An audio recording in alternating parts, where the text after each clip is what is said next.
Hello everyone, कैसे हैं आप लोग।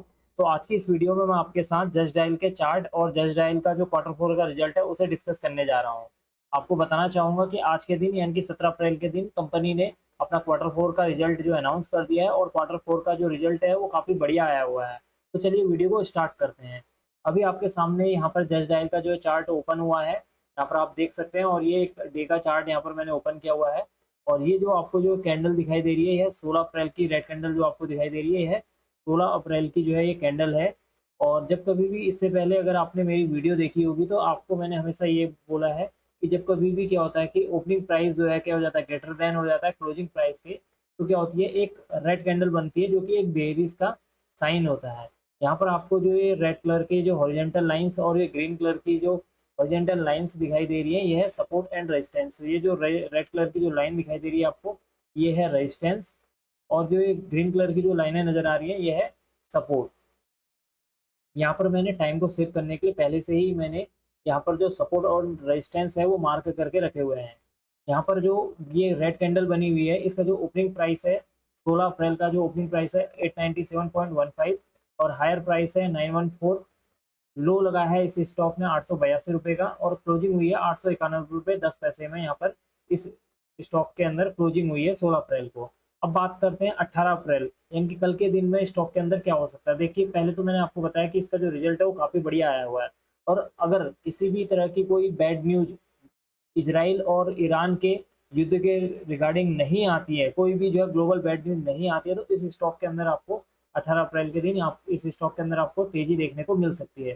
पहले तो आपको ये बताना चाहूँगा कि ये देखिए, यहाँ पर 1, 2 और 3 दिन यहाँ पर इसने जो है सपोर्ट लिया है। तो इसके लिए जो पहला जो सपोर्ट निकल कर आ रहा है वो है 867.40। लॉन्ग टर्म के लिए या आने वाले दिनों के लिए जो इसके लिए जो पहला जो सपोर्ट निकल कर आ रहा है वो है 867.40। इसके लिए जो है पहला सपोर्ट का काम करेगा। और अगर ये इसको ब्रेक करता है, तो ब्रेक करने के बाद इसका जो नेक्स्ट यहाँ पर सपोर्ट निकल कर आ रहा है वो है 832, यहाँ पर सपोर्ट निकल कर आ रहा है। और अगर ये इसको ब्रेक करता है तो इसके नीचे की तरफ जो है 801 जो है का सपोर्ट आपको नजर आएगा, जो कि मुझे अभी लगता नहीं है कि इस समय ये यहाँ स्टॉक यहाँ पर आएगा। अब बात कर लेते हैं इसके लिए रेजिस्टेंस की, या कल के लिए आने वाले यानी कि 18 अप्रैल के दिन के लिए ये क्या परफॉर्मेंस रह सकती है। अगर स्टॉक अपने इस ओपनिंग यानी कि 9:15 पे ही स्टॉक अगर अपने इसको ब्रेक कर देता है, यानी कि 899 को ब्रेक करके इसके ऊपर 15 या 30 मिनट तक की क्लोजिंग दे देता है, कोई कैंडल यहाँ पर क्लोज हो जाती है 15 मिनट की या 30 मिनट की, तो इस स्टॉक के लिए जो पहला जो टारगेट निकल कर आ रहा है वो है 912 रुपये।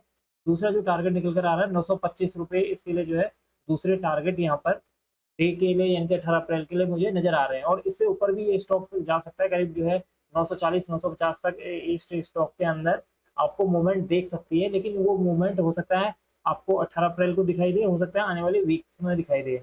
तो इसके लिए जो आने वाले वीक्स के लिए, ये तो था डे के लिए कि 18 अप्रैल को क्या हो सकता है। 18 अप्रैल को अगर स्टॉक अपने तुरंत इसको ओपनिंग होता है, इस 899 के ऊपर ओपनिंग होती है, तो इसका ये जो पहला जो टारगेट निकल कर आ रहा है वो 912 रुपये, दूसरा है 925 रुपये। और अगर स्टॉक अपने जो है नीचे की ओर को ओपन होता है तो पहला जो इसका जो सपोर्ट लेगा वो ये है यहाँ पर, यानी कि प्रीवियस कैंडल यानी कि जो 16 अप्रैल की जो कैंडल का जो लो है 882 रुपये पर, ये पहला सपोर्ट लेगा यहाँ पर 18 अप्रैल के लिए। बाकी मैंने आपको जो है लॉन्ग टर्म के लिए आपको बता दिया कि पहला सपोर्ट 867.40 है।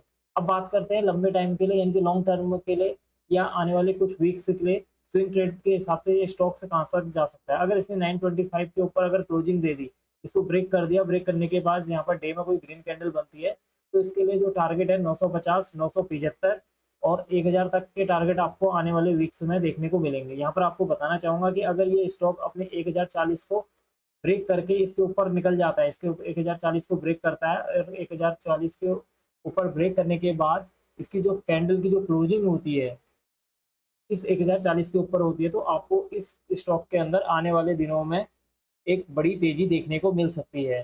क्योंकि ये जो स्टॉक होगा अपना जो हाई है यानी कि 2021 का जो हाई है उसको ब्रेक करेगा अगर ये 1040 के ऊपर निकल जाता है। और अगर ये 1080 1090 के ऊपर चले जाता है तो आपको ये करीब 4-5 साल का जो ब्रेकआउट इस स्टॉक के अंदर देखने को मिलेगा। तो ये था इस स्टॉक के चार्ट एनालिसिस के बारे में।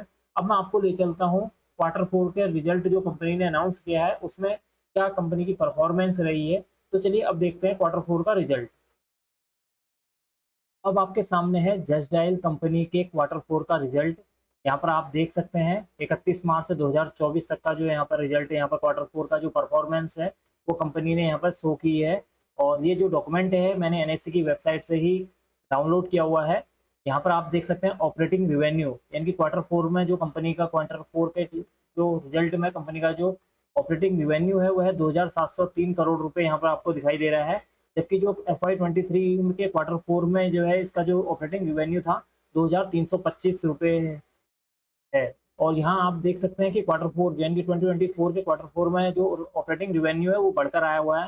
यहाँ पर ऑपरेटिंग एबिटा की बात करते हैं तो वो है 706 करोड़ रुपए, जबकि पिछले साल इसका जो इसी क्वार्टर 4 का जो ऑपरेटिंग एबिटा था वो 334 करोड़ था। और यहाँ पर अगर हम एबिटा मार्जिन की बात करें तो वो भी बढ़कर यहाँ पर देख सकते हैं 26.1% है। और यहाँ पर प्रीवियस ईयर यानी कि पिछले साल जो है 14.4% था। अगर हम इसको ऑपरेटिंग रिवेन्यू और एबिटा को जो है क्वार्टर 3 यानी कि FY24 के क्वार्टर 3 के की परफॉर्मेंस के यहाँ चेक करें तो यहाँ पर देखिए 2650 करोड़ है, यहाँ पे है 2703 करोड़, यानी कि यहाँ पर ज़्यादा ही निकल कर ज़्यादा अमाउंट आई हुई है। क्वार्टर 4 एबिटा जो है यहाँ पर बढ़कर आया हुआ है, यहाँ पर देखिए 604 है, यहाँ पर 706 करोड़ का जो है एबिटा में निकल कर आया हुआ है। और यहाँ अगर हम देखें प्रॉफिट बिफोर टैक्स की अगर बात करें तो वहाँ यहाँ पर FY24 के क्वार्टर 4 में जो प्रॉफिट बिफोर टैक्स है वो है 1473 करोड़, यानी कि प्रॉफिट बिफोर टैक्स भी बढ़कर आया है यहाँ पर। और नेट प्रॉफिट की बात करें तो है 1156 करोड़, और प्रीवियस ईयर में जो नेट प्रॉफिट था वो था 838 करोड़। यानी कि आप देख सकते हैं टोटल जो है प्रॉफिट जो है जस्ट डायल का बढ़कर आया है, यानी कि जो रिजल्ट है वो काफ़ी बढ़िया आया है क्वार्टर 3 के। जो क्वार्टर 3 के मुकाबले भी अगर आप देखें FY24 का जो क्वार्टर 3 का रिजल्ट है उसके मुकाबले देखें तो वहाँ पर भी आपको बढ़ते हुए नजर आएंगे यहाँ पर नंबर। और अगर आप जो है क्वार्टर 3 के FY24 का अगर रिजल्ट देखते हैं तो वहाँ पर भी आपको ये नंबर बढ़ते हुए नजर आएंगे। और अगर पिछले साल के क्वार्टर 4 के साथ अगर कंपेयर करते हैं तो वहाँ पर भी आपको जो कंपनी के जो नंबर हैं, ये जो प्रॉफिट है वो वहाँ पर बढ़ते हुए नजर आएगा। तो ये था इस स्टॉक के रिगार्डिंग इंफॉर्मेशन, चार्ट एनालिसिस। इस वीडियो के माध्यम से हमने चार्ट एनालिसिस और कंपनी का जो रिजल्ट आया है क्वार्टर 4 का उसको एनालिसिस करा। अब मैं इस वीडियो को यहीं पर एंड करूँगा। अगर आपको यह वीडियो पसंद आई हो तो please like, share and subscribe करना ना भूलें, and don't forget to press notification bell icon for new videos. Thank you.